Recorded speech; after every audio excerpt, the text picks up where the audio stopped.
Te doy la bienvenida a Digital Talks.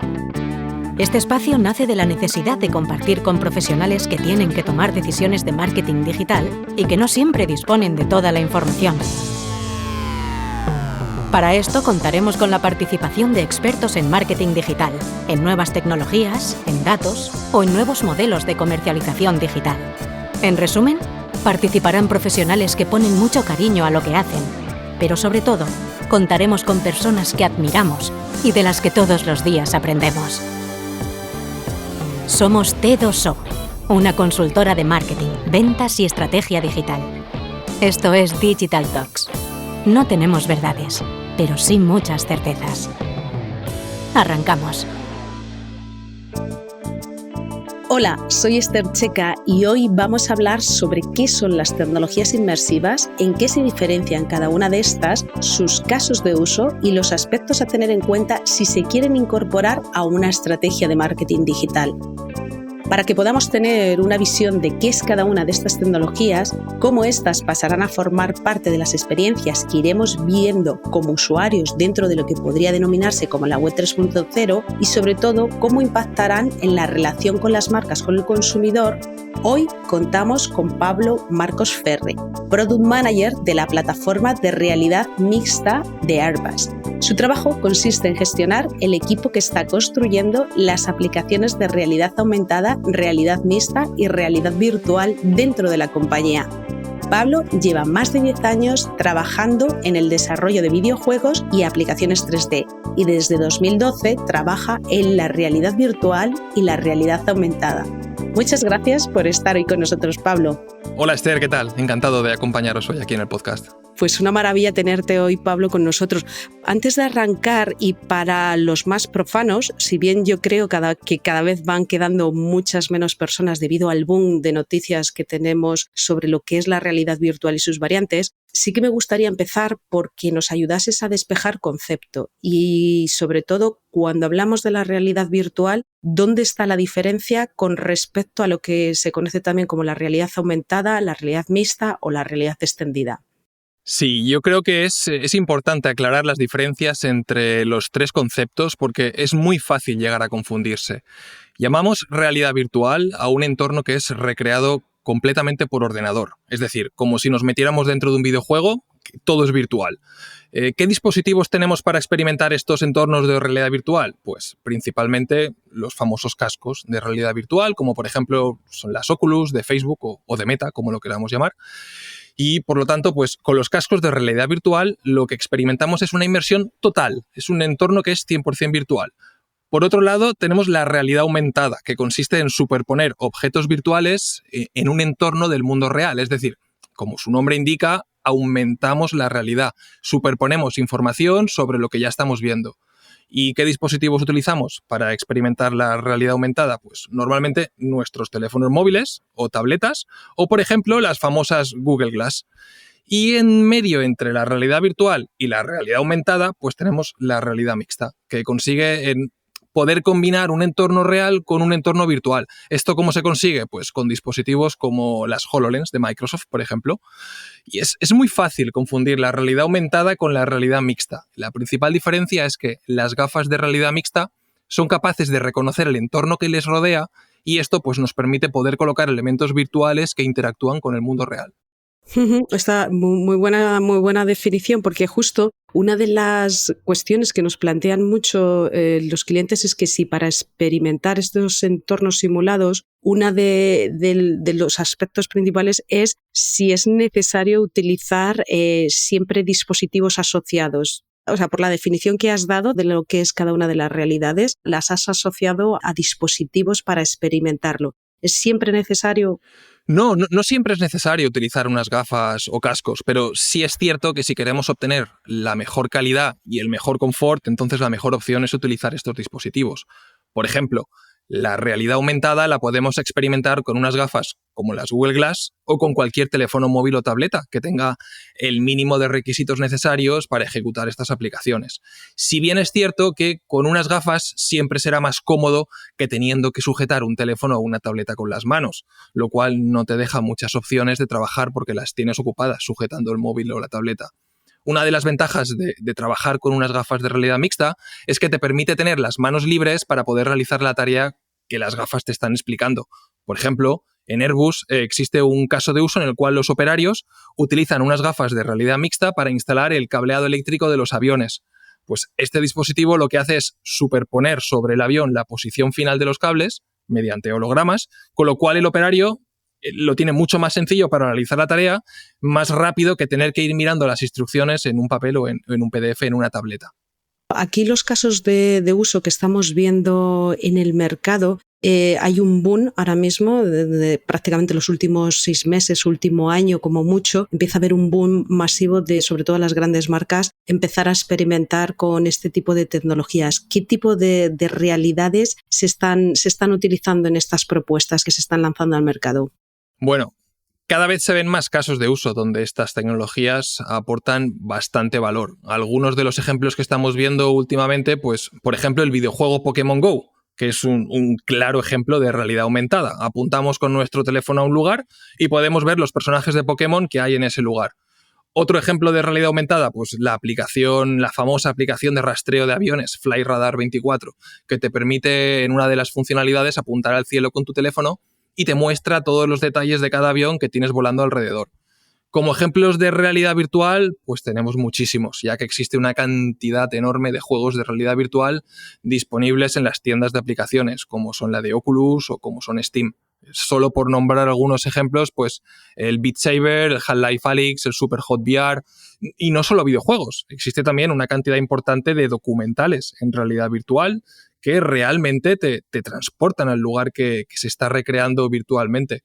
Sí que es verdad que quizá los casos de uso menos conocidos son los de realidad mixta, pero esto es debido también a que este tipo de realidad y este tipo de dispositivos se utiliza principalmente en entornos industriales. Aquí estarían, por ejemplo, las aplicaciones que ayudan a los operarios, como te he comentado, a realizar tareas de montaje, y estos dispositivos pues, nos permiten guiar a los trabajadores paso por paso, mostrándoles con estos hologramas las tareas que tienen que hacer a la hora de ensamblar, pues, por ejemplo, un avión. Tanto en el sector aeroespacial como en el sector automovilístico existen ahora mismo numerosos casos de uso para las líneas de ensamblaje final que, como he dicho, ayudan a los operarios a realizar su trabajo de manera más rápida y con menos errores. Aquí los beneficios que ves en el uso de estas tecnologías inmersivas para las marcas, entiendo que va a depender mucho de la industria, pero ¿cuáles son los claros beneficios que ves, sobre todo según verticales? Bueno, nosotros en Airbus hemos identificado diferentes beneficios que podemos obtener del uso de estas tecnologías. Por ejemplo, nuestros ingenieros pueden mejorar los procesos de diseño y ahorrar costes gracias a las maquetas virtuales, ¿no? Ya no es necesario construir tantas maquetas reales de los productos. Es posible construir prototipos virtuales y probarlos gracias a la realidad virtual. Imagínate el proceso de creación de una nueva cabina para un nuevo avión. Pues antes era necesario crear una maqueta de madera de ese nuevo cockpit para que los pilotos de pruebas, los ergonomistas, pudieran probarlo, confirmar que todos los elementos son accesibles, están correctamente diseñados. Ahora es posible utilizar unas gafas de realidad virtual y unos controladores en las manos para meternos de lleno en este cockpit virtual y validar si el diseño es correcto o no. Incluso podemos hacer cambios en el diseño al instante y probarlos sin tiempos de espera y sin tener que modificar una maqueta real de madera. Y también existen beneficios en los procesos de fabricación, pues ya que mediante el uso de esta tecnología pues, reducimos el tiempo que un operario necesita para realizar las tareas de montaje de los aviones, en este caso. Y además podemos mejorar, aún más si cabe, la calidad de los procesos. Reducimos el número de errores en los procesos de fabricación. Y quizá, por mencionarlo, un campo que está ganando cada vez más interés es a la hora de dar asistencia remota a trabajadores o clientes, porque gracias a la realidad mixta y a la realidad aumentada, una persona puede obtener soporte de un experto fácilmente sin que ese experto tenga que viajar a donde el cliente se encuentra, ahorrando viajes. Y bueno, luego, pues, por supuesto, otros campos como el marketing donde estas tecnologías pueden aportar un gran valor. Mediante la realidad virtual, pues podemos hacer que experimentes cómo va a ser la cabina de tu futuro avión, o mediante realidad mixta podemos mostrarte cómo queda el diseño de un nuevo asiento dentro de una cabina real de un avión. De hecho, una de las cuestiones que se me plantea y que según estabas comentando esto, de alguna forma esa previsión o esa parte de trabajar sobre algo que no es real, pero que te ayuda a modelar, entiendo que tiene que tener un impacto en términos económicos importante y en términos, yo creo que ya lo estabas dejando entrever, un ejercicio de sostenibilidad brutal y un tema de reducción de costes brutal. Sí, es cierto. Nosotros el tema de la impresión 3D se usa sobre todo para el prototipado, tanto con impresoras 3D de plástico como impresoras de corte de madera. Sabes que cuando hay que realizar una nueva cabina, pues lo primero que se hace es un prototipo en madera muy parecido a lo que hacen en el sector automovilístico. Es lo primero, una maqueta en madera. Pero claro, para el tema de la sostenibilidad, bueno, si con herramientas como la de asistencia remota podemos ahorrar que nuestros expertos tengan que viajar, coger aviones y desplazarse a otras partes de Europa o del mundo para dar asistencia a los clientes, pues ahí ya tienes un ahorro considerable en gastos de viaje y en transporte. Y por otro lado, el ahorro de no tener que fabricar, como te he dicho, prototipos o prototipos en madera, prototipos reales físicos, porque gracias a la realidad virtual, pues en vez de probar 1 o 2 prototipos que se van a construir y al final se decidirá entre ellos, podemos probar 20 distintos prototipos de manera virtual. Uh-huh. Pablo, aprovechando que has explicado justo al principio las diferencias entre estas tecnologías, ¿cómo explicarías qué es el metaverso? Bueno, una de las definiciones que más se están dando sobre el metaverso ahora mismo es que será la siguiente generación del Internet que conocemos ahora. Bueno, podemos definirlo también como un mundo simulado o virtual, persistente, es decir, que no podemos desconectarlo o apagarlo, siempre está encendido, e inmersivo, ¿no? Por lo tanto, el cual es experimentado en primera persona. Tanto por un usuario como por grandes grupos de usuarios simultáneos. Y para experimentarlo, pues los dispositivos de realidad aumentada y realidad virtual serán clave. Pero no la única manera, porque seguirá siendo accesible desde ordenadores tradicionales. Al final, la idea es construir un espacio compartido, virtual, totalmente inmersivo y que sea autosuficiente para que los humanos pues, jueguen, trabajen y socialicen en él. Hace unas semanas se publicaba que las grandes tecnológicas se unían para impulsar un metaverso abierto e interoperable. Aquí, ¿qué diferencias hay entre los metaversos centralizados y descentralizados? Que es parte de lo que vemos en el día a día y en las publicaciones. Así es, empresas como Epic Games, Adobe, Nvidia, IKEA se han unido bajo la idea de cooperar todos juntos con el fin de crear un estándar en el cual se base este futuro metaverso. Lo que este foro quiere es centrarse en los componentes básicos que los desarrolladores necesitan hoy para construir este futuro metaverso y para definir las conexiones, interacciones entre objetos del mundo real y mundos virtuales, y de este modo pues acelerar la creación y el desarrollo del metaverso. Un metaverso descentralizado permite que este no sea controlado por parte de unas pocas entidades poderosas. El metaverso debe construirse sobre una arquitectura descentralizada para que sea autosuficiente, que sea persistente, lo cual pues, plantea importantes desafíos, ¿no? Pues porque debe existir un consenso entre entidades masivas. Un ejemplo de metaverso centralizado sería el que se nos describe en la novela de Ready Player One. Es un metaverso, el que describe esta novela, que se llama Oasis, el metaverso, que ha sido creado por una única empresa y por una única persona. Es decir, un único programador que ha resuelto todos y cada uno de los problemas necesarios para conseguir construir este mundo virtual. Incluso en esta novela se nos describe que existe un botón que puede parar por completo y eliminar el metaverso de Oasis. Bueno, pues yo creo que ese es exactamente lo que no va a pasar. Uh-huh. Una de las cuestiones que estamos viendo y que nos está ayudando a todos también a aprender, que cuando hablamos de la interacción de estos espacios virtuales, por decirlo de una forma, relativamente nuevos, también hay una forma de relacionarse en estos. Aquí, ¿qué elementos son necesarios desarrollar para que haya interacciones dentro de un metaverso? El metaverso integra una variedad de tecnologías emergentes. Por ejemplo, el gemelo digital, seguro que habéis oído hablar del Digital Twin, pues que produce una copia del mundo real que nos permite interactuar con él dentro de este mundo virtual. También la realidad virtual y la realidad aumentada, que nos va a permitir una inmersión total en esa experiencia 3D. Las redes 5G y el futuro 6G, que nos ofrecerán conexiones con una latencia ultra baja y con una fiabilidad muy alta para dispositivos de metaverso ya masivos. Sensores portátiles, o si pensamos un poco más en el futuro, interfaces cerebro-computador, que nos permitan la interacción del usuario con su avatar en el metaverso. La inteligencia artificial también, porque permitirá la creación y la representación del metaverso a gran escala. Y, cómo no, pues la cadena de bloques o blockchain, los NFTs también, pues jugarán un papel importante a la hora de determinar quién tiene los derechos auténticos para todos los activos del metaverso. Es decir, dinero virtual, propiedades virtuales, casas, terrenos virtuales. Pues todo eso será posible gracias al blockchain y los NFTs. Lo avanzamos un poquito al principio, y le respondías cómo la incorporación de estas tecnologías para una marca dentro de su ecosistema va a tener una serie de beneficios como marca, como negocio, pero también a nivel de su relación con el consumidor. Y aquí me gustaría que me dieses tu punto de vista, porque son preguntas que nos hacen nuestros clientes, es si para ellos es relevante empezar a construir su propio metaverso o si pueden empezar a trasladar su presencia en metaversos como Decentraland o metaversos como Sandbox. Si una marca quiere empezar a experimentar cómo es su posicionamiento, su aproximación con estas tecnologías, ¿qué recomendarías? ¿Por dónde deberían de empezar? Bueno, yo creo que todo depende de cómo de fácil sea construirse un metaverso en el futuro.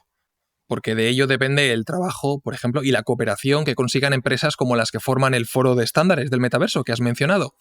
Si esto no se consigue hacer estándar y accesible a todos, yo creo que solo muy pocas empresas podrán permitirse construir su propio metaverso. Y entonces, pues dependerán de tener presencia en otros mundos virtuales que ya existan, como has mencionado, Decentraland o Roblox o, quién sabe, incluso Fortnite dentro del videojuego, que se está convirtiendo en una especie de metaverso.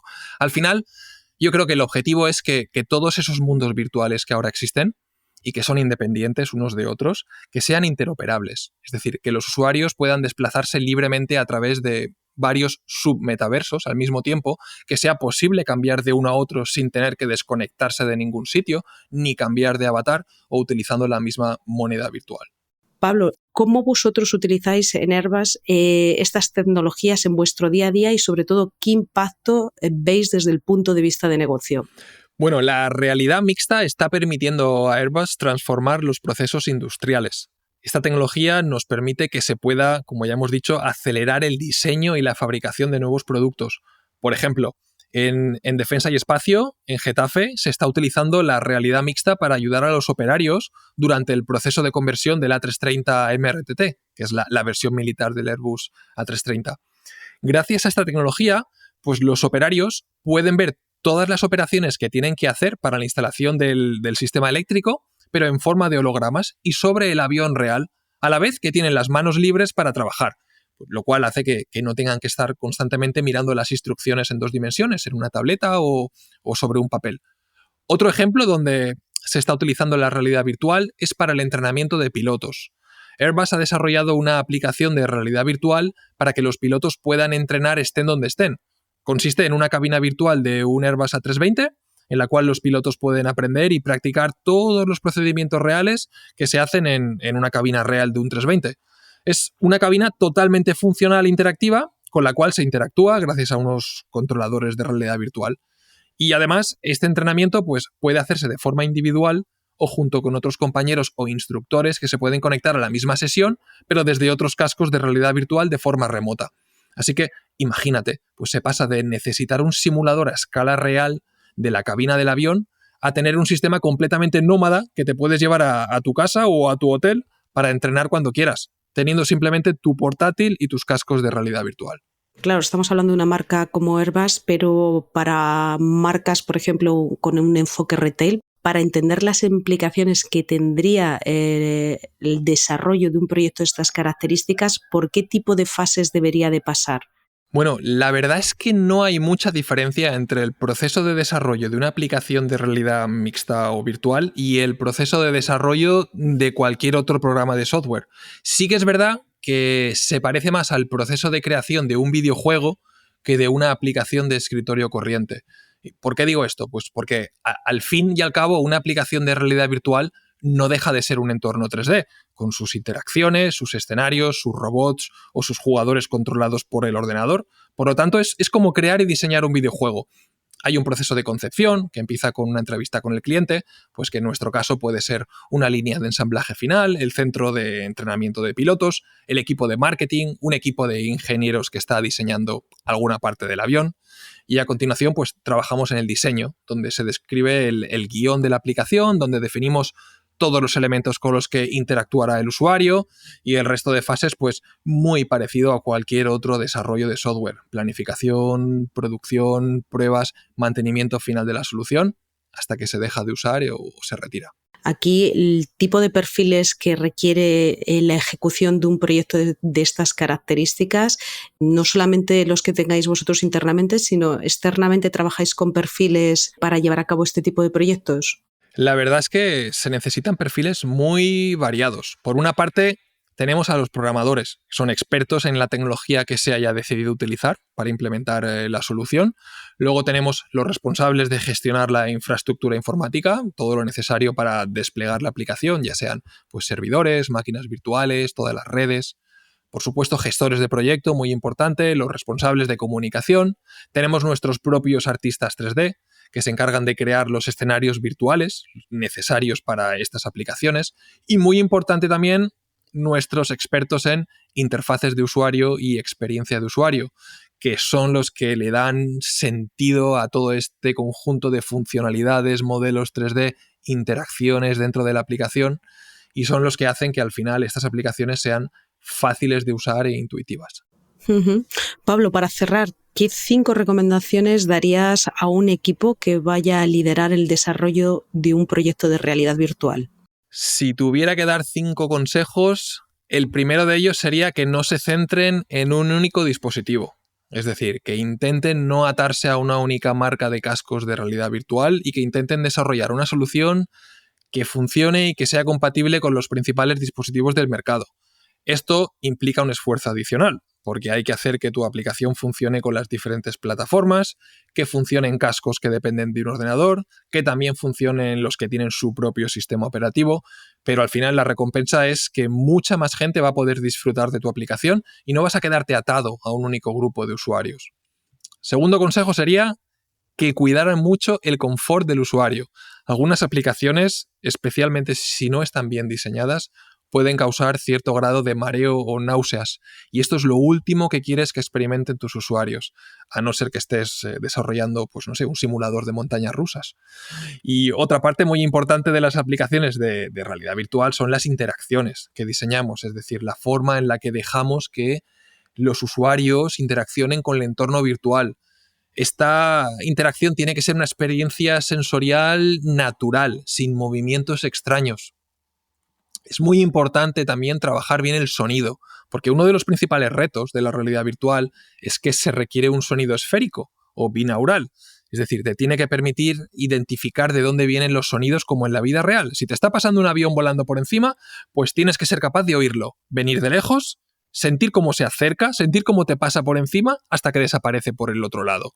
Aquí no basta con un sonido estéreo como los de cualquier videojuego. Necesitamos trabajar con herramientas especiales que nos permitan pues, generar esos sonidos esféricos o binaurales. Tenemos que conseguir que el usuario, al final, que crea que un objeto concreto de la escena es el que está generando ese sonido.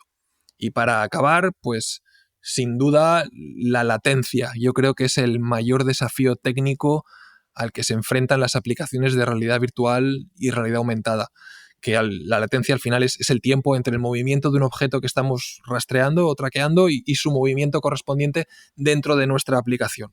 Pues una latencia alta puede hacer que el rendimiento de nuestra aplicación sea muy malo y además pues puede causar mareos a los usuarios y hacer que la aplicación sea inutilizable. Esos serían mis consejos de manera resumida. Pues súper útiles, Pablo. De hecho, estos últimos consejos que has estado dando, me surge ahí una duda. Bueno, una duda, es una cuestión que muchas veces se está planteando y es que ¿cómo de preparado está la sociedad o está el consumidor para experimentar con estas tecnologías? Porque sí que es verdad que se está viendo un claro esfuerzo por las marcas por empezar a ser early adopters de esta tecnología y empezar a evolucionar la experiencia de lo que podrá ser a medio o largo plazo, pero ¿cómo percibes la experiencia de usuario y su adopción? ¿Qué grado de receptividad estás percibiendo? Bueno, yo creo que las marcas han hecho muy buen trabajo con el desarrollo de los cascos de realidad virtual. Ahora mismo tenemos cascos como los de Meta que cuestan 399 €. Es decir, es pues el mismo precio que te puede costar una consola ahora mismo. Yo creo que esto está haciendo que sea bastante accesible y veo que están muy, muy centrados en el consumidor. Casi diría más que en la industria. Porque ahora mismo casi todos los cascos de realidad virtual están centrados en tener un precio bajo y para el usuario final, para el consumidor, exceptuando marcas como Varjo, que está creando unos dispositivos que son, digamos, premium para empresas, para usar en un modo industrial. Y yo creo que se ha convertido en algo muy, muy común, que la gente lo conoce, que a quien le hables de realidad virtual seguramente habrá tenido la oportunidad de probarlo y, como decía antes, las tiendas de aplicaciones está lleno de videojuegos ya realizados para realidad virtual y documentales, películas. Así que mi feeling es que está bastante extendido y que el trabajo más duro ya se ha hecho. Ya yo considero que es ya una tecnología normal y completamente integrada en los consumidores. Pues Pablo, muchísimas gracias por todo el conocimiento que nos has aportado. Conocer las diferencias que aportan estas tecnologías inmersivas ha sido un muy buen punto de partida. Entender también qué dispositivos asociados se requieren para experimentarlas es algo que nos preguntan también mucho nuestros clientes y yo creo que lo has dejado también muy claro.